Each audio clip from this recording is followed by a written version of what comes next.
What is going on, everybody? Shri Kanase here. So in this video, I'm going to be showing you exactly how you can choose the products that you should be testing via specifically Facebook ads. Now, this is one of the biggest problems a lot of people, including myself, have faced and continue to face, and that is choosing the specific product which you actually want to put out there in front of people. The biggest thing that people fail to realize is product research itself is not the problem that stops a lot of dropshippers from succeeding. And if you're looking for ways to do product research, or if you don't know how to even do it in the first place, I'll leave a link in the description below to my product research video. But this video is going to be directed towards choosing the specific product, not product research itself. There are tons of resources out there that'll help you do the product research, but the hardest part is actually choosing the product from the list of products that you get via your research. Now, before I jump into the specifics or how to choose the products, I want to go ahead and show you my main niche store, which found its first winning product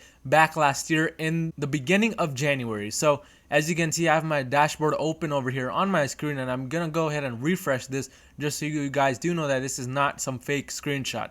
So it's currently refreshing, and we have the date set at January 1st, January 31st of 2018. So as you can see, in the beginning of January is when I found my main winning product. And strategies that I'm going to be teaching you in this video to choose the product to test are the exact ones I used when testing out this product. But if we go ahead and change the date to February of 2018, as you will see, it continued to sell well throughout February. So it did do about $140,000 in February.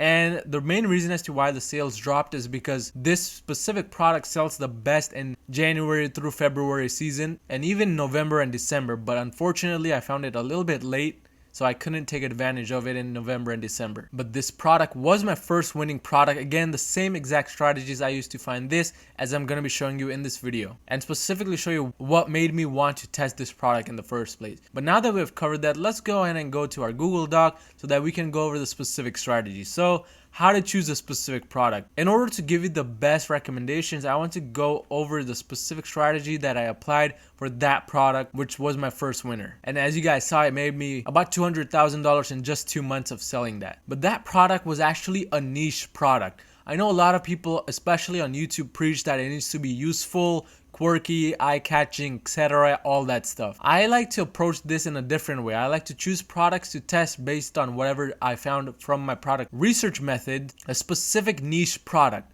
Basically, I'm looking for products where the audience is passionate about it. Now, this does not mean that you can't make money selling AirPods or phone chargers or phone cases or all of that stuff. But in my own experience, I've had much more results through a niche product rather than those general products. A lot of people make a killing with those general products. It's just me. I accept that I can't make those work. It's just too hard for me. I would rather tap into a specific passionate niche that actually wants the product I'm trying to sell rather than just some general things. So this product did match this criteria. It was a specific niche product. And the funny thing is, this product was not even in my niche. I started my main Shopify store in a completely separate niche, and I just randomly found this product while searching through AliExpress, which is my next point. So I was searching for a specific general term in my niche while scrolling down AliExpress. So for example, if I was to be selling Chihuahua dog t-shirts, all I did on AliExpress was just type in dog shirts, and that is exactly what I did when I say that I was searching for a general term in that niche. I was just searching up a general term, and I found a specific product. You know, the funny thing is, it didn't even have many orders. It had about 50 or 40 orders. So a lot of people say that you need X amount of orders for the product to sell, and even I have said that in my other videos. But my first main winning product did not match that criteria at all. It had only about 50 orders. Now that I think back to that time, I think the main reason why this sold so well was because of point number one. It was in a really passionate niche. I found the product at the right time and advertised it to the right market. So during that time, all of these factors kind of just came together to make a complete whole. So when you're choosing your specific products to test, a lot of people get hung up on the idea that if the product is not helpful, it's not going to sell, period. And I think this is a very limiting thought process, because that stops you from testing a lot of products which could actually be winners. And instead of just doing what everything else is doing, which is finding those helpful products which make you say wow and all of that stuff, you would have a much better chance of choosing the good product to test if you just stand out of the crowd, do something different. And that means not always following by those same guidelines. As you can see over here, my first product completely was opposite of what people would suggest for you to test. And even I would have not tested it, but something inside me kind of told me that I had to test this product. And as you see, it made me a lot of money. But when you're choosing that specific product to test from your list, what you want to do is ask yourself a few questions. The first question I like to ask is it good looking? Whether people admit it or not, looks matter a lot, whether it comes to a person's looks or a product's looks and how it is visually to the person. So if a product looks good, a person is more likely to buy it than if it looks kind of ugly. And the next few questions I like to also ask is it cute or is it adorable? Notice how I'm asking these questions related to the specific item rather than just asking whether it is helpful or not, which is also important, but these things are also important, which a lot of people don't reveal or talk about in their videos. If a product is adorable and you sell it to a passionate niche, bingo, that's your 6-figure product right there. So again, I'm repeating this over and over again. Don't just get stuck up on the idea that if it's not useful, it won't sell. Ask yourself these questions and you'll find out whether that audience wants that product or not. And this brings me to my next point, which are some of the most important things that a product should match. The first one is eyesight. We look through our eyes first at something and we judge based on our eyes. Whatever sight we have in front of us, we judge really quickly. So again, this is why I like to ask this first question, is it good looking? If the product is good looking, that just makes us more inclined to want to get that product. The second thing is nose. With e-commerce, we can't really use our nose unless maybe you want to sniff your laptop or computer screen and try to see if the product kind of smells good. But realistically, we can't really use our nose for e-commerce, so we skip that and we go on to the next one. Again, this is something that we can't test through e-commerce unless you're selling some kind of music or DVDs. So we won't be able to use our ears to know whether we want to test that product or not. The fourth thing is mouth. Again, not something we can use for e-commerce unless you're selling homemade pizza or homemade chicken fries or something like that. But the fifth one is something we can use. This may be a step a little bit ahead, but in order to know whether the product is good in terms of touch,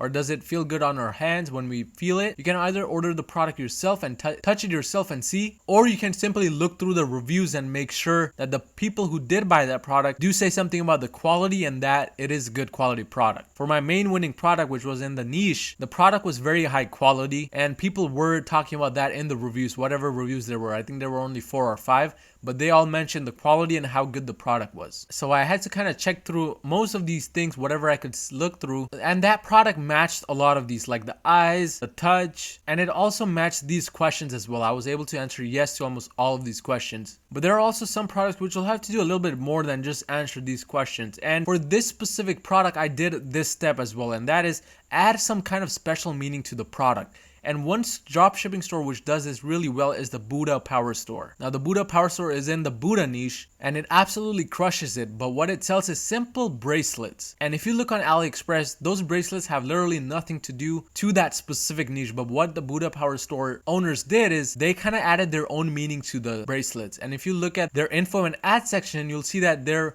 running ads for these bracelets, and in the ad copy they describe the emotions that a person can feel through these bracelets. They say stuff like how these bracelets can make the person's life better, bring wealth in their life, etc. So they're adding meaning to these simple bracelets, and that is why they are crushing it, because the people in that specific niche want those kinds of things. So if you can add some kind of meaning to the product that you're wanting to test, then I highly recommend that you choose that product to actually test it on Facebook ads. And this brings me to my final point, which is actually something we covered already, and that is product quality. Again, if you don't have the budget to buy the product yourself, look at the reviews, search it on Google, see if any other store is selling it, and make sure that the product quality is good. You don't want to sell a trashy product, because you may get a few sales here and there, but once people start receiving it, you're gonna be bombarded with chargebacks and refunds. And I've had this happen to me with another electronic product just this year. But this is the exact strategy as to how you can choose a product to test. Again, this was not a tutorial on how to do product research. I already have tons of videos on that. But once you do the product research, the main part is choosing the specific product to test. Because